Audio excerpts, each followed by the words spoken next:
and welcome to Backpacker Flip Flops. I am your host, Joanne Hendrickson. This podcast is about my travels and experiences to different cities and countries around the world. My goal is to help travelers see and engage in places in a whole new way. Please check out my website, backpackerflipflops.com, or follow me on Instagram at backpackerflipflops. Each month, this podcast will support a different charity or organization. For the month of April, for each subscriber and 5-star review received, I will be donating $1 to the Boston Public Library.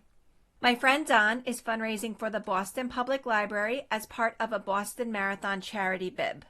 The funds raised in this campaign will go towards enhancing and enriching the after-school youth programs, which, true to the library's mission, are always free to all. You can learn more about Don and the Boston Marathon fundraising journey supporting the Boston Public Library, or make a donation to them by visiting their link on my website, backpackerflipflops.com/giving-back. If you've traveled around Europe, perhaps you have noticed while walking the occasional 3-inch brass square that's on the ground. If you have seen a piece of the world's largest decentralized memorial. There are actually 75,000 of these squares all around Europe. They are called Stolpersteins, also known as stumbling stones. Stolpersteins are made to recognize those whose lives were negatively impacted because of the Nazis. The theory is that when you see them in the ground, they cause you to stumble, to pause, to look down, and to read. The memorial is a bit controversial because you're walking over people's names, but the symbolism is that they are in the ground and hypothetically cause you to stumble, look down, and pay respect and recognize the past. As you walk over them, the brass is made shinier. It was the idea of artist Günter Demnig. Günter was born in 1947 in Berlin after the Second World War had ended. He started the Stolperstein Memorial in 1992.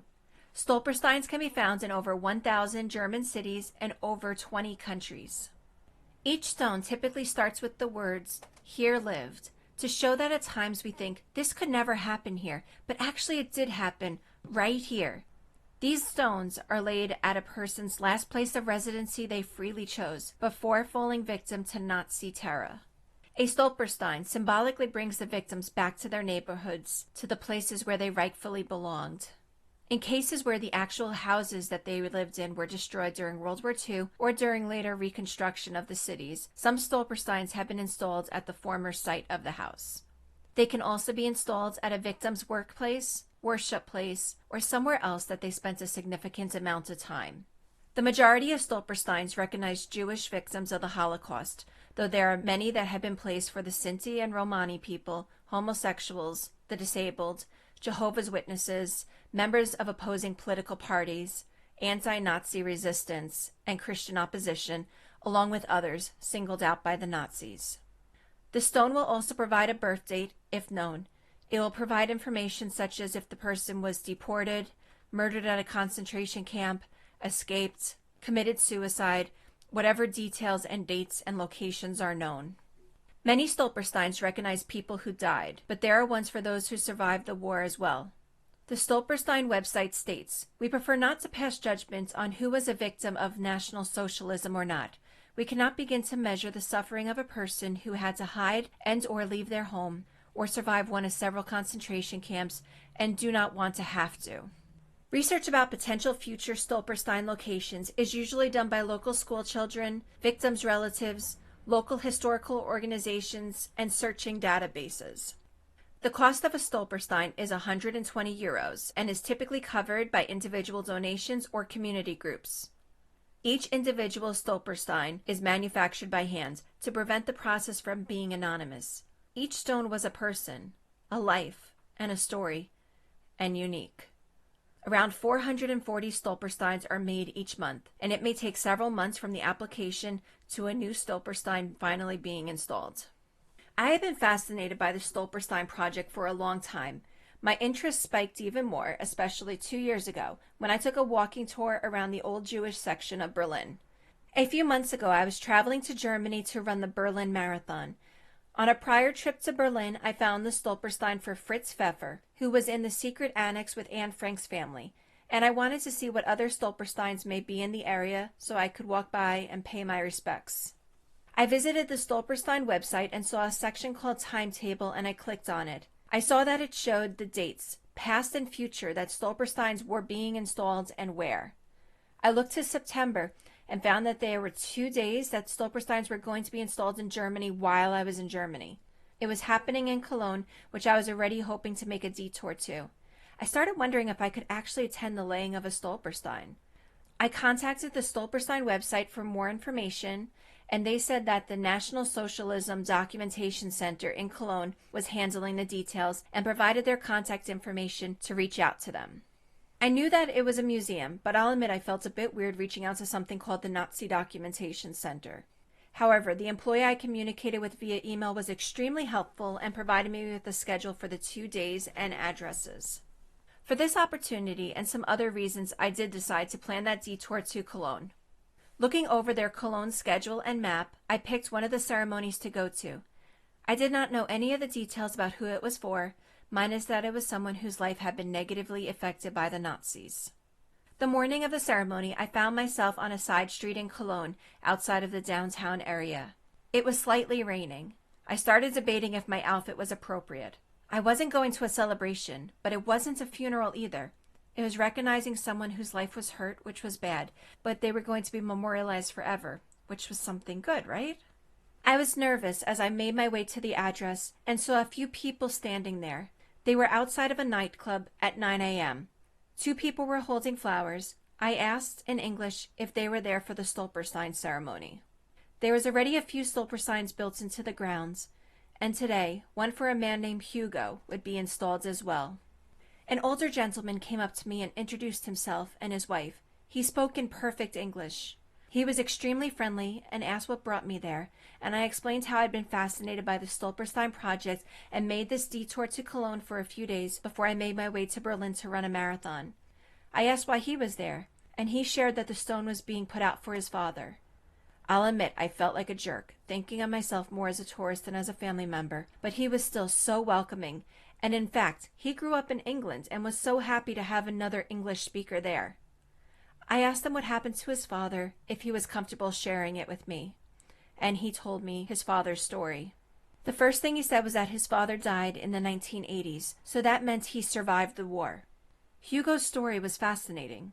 He was born in 1905 in Germany and was Jewish. He got married and was living in Cologne. He was arrested in November 1938 and was one of a group of men sent to Buchenwald concentration camp. He was there for several months until April 1939, and he was released. I think it was the first time I've ever heard of someone being released from a concentration camp. Hugo returned to Germany, to a house that he lived in with his wife, the present-day nightclub we were standing in front of. They planned for Hugo to escape to England and from there go to the United States, and then his wife would follow. However, their plan did not work out. Because of the war, Hugo made it to England as a refugee, but was not able to go the rest of the way to the United States. Hugo's wife, Stolperstein, was above where his would be laid, and the stone tells of her fate. She was not able to get to England. In 1941, she was deported to Poland and was murdered at Klemno concentration camp. There were other stones for other individuals as well. They were not family members, but they had been rounded up to live in the same house together. They, too, were deported to Poland, but their status is unknown and marked by question marks.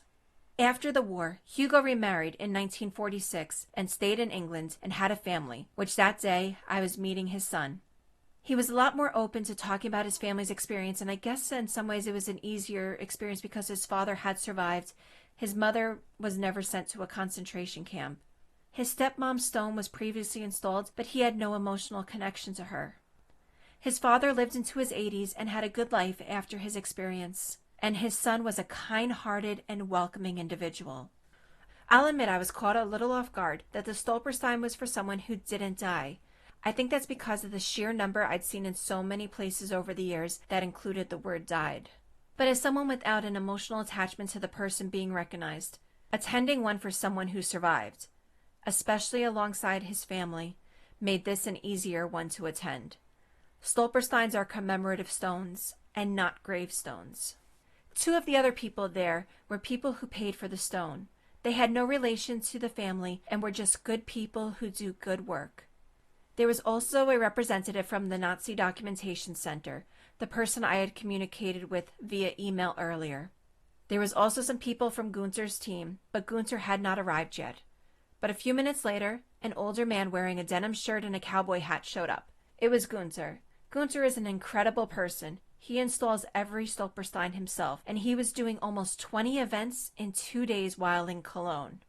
I'm not too sure what I expected. I think in my head I envisioned it to be a bit like a funeral with some introductory words, but there was none. The timeline for each was 20 minutes, and Gunther would then arrive at the next site. So if you add transportation time in, the event itself is pretty quick. The son went up to Gunther and pointed to the Stolperstein above where his father would be, and I'm guessing was telling him a brief story about his stepmom. Gunther had a crew with him to help with lifting a piece of the cement sidewalk where the stone would be laid. Because there are already stones there, the process I think was pretty easy to install one more. They removed the bottom piece of the sidewalk below the others, about 6 inches by 3 inches, and that gave them a place to put a blank 3-inch block and room for the 3-inch Stolperstein to be laid. They dug up the ground a bit and measured the depth and added some material to make it even. They measured it again, added stuff as needed, and once it was at the right height, Gunther got on the ground and put in the Stolperstein himself, and he hammered it into the ground. From the outside, hammering it seemed to be violence, but I had to remind myself it was a stone. Obviously, it could take it, and they knew what they were doing, having done this process 75,000 times. After the stone was set, they put, I'm guessing, some cement powder in to fill the cracks and poured a liquid over it. They took a broom to brush the bits in and also away from the stone, and then they poured a liquid over it. And after that, Gunther took a piece of cloth and carefully wiped down every stone there, Hugo's, his first wife's, and all of the other names of those who had lived in the building that was a house back in the 1930s and 40s who had people living there who were deported and killed. Laying the Stolpersteins may have been a process, but it was clear that Gunther cares for every single stone and was still respecting of every single name on the ground and the story they each held. He was more than just an artist. You could tell this project was personal to him. Gunther stood up and came around to each person in attendance afterwards to thank them for attending the installation and shook each person's hand. And then he was on his way to the next stop with another 18 more to go that day. The 2 people who had purchased the stone laid out flowers, and the son took some pictures. Minus the flowers being there, you'd have no idea what happened at that site that morning. The stone looked like all the others above it, and all the others around Germany, and all across Europe. And you wouldn't know much about the story of Hugo by looking at the stone, except that he had gone to Buchenwald and then left for England. But now I knew the story of Hugo, symbolized by a 3-inch brass square on the ground. And I knew about his wife and of his son. I knew that outside of what was now a nightclub back during the darker days in Germany had been someone's home, a place where they felt hope, a place where they lost their dreams. And now, on a street in Cologne, Hugo is symbolically reunited with his first wife in memory. And now as I walk the streets in Germany or in many other cities and countries around Europe, I find I look a little closer at the ground. And any time I see a stone, I stumble. I stop, I look down, and I read, and I pause. And in that moment, a person continues to exist in memory. To learn more about the project or to find Gunther's upcoming schedule, check out stolperstein.eu. The event I witnessed was organized by the Nazi Documentation Center, which continues to go through records to find addresses for people. It was marriage records that they had found which helped to identify Hugo's story. Gunther is an incredible person, installing every stone himself. Please note that some ceremonies may be private. If you have the chance to see Gunther do his work, it will last only a few minutes, but the experience will have a lasting impression on you. And even if you don't get to witness an installation, next time you walk through the streets of Europe, look down on the ground and see what stories you may learn. As by learning, we make sure that history doesn't repeat itself. On my next episode, I will be talking about taking a day trip over to Greenland. Please subscribe to my podcast, Backpacker Flip-Flops, wherever you listen to podcasts. And if you enjoyed this episode, please leave a 5-star review and tell a friend. For each subscribe and 5-star review received this month, $1 will be donated to the Boston Public Library. You can connect with me on my website, backpackerflipflops.com, or follow me on Instagram at Backpacker Flip-Flops. Thanks so much for listening. Till next time, ciao, adios, auf Wiedersehen, bye.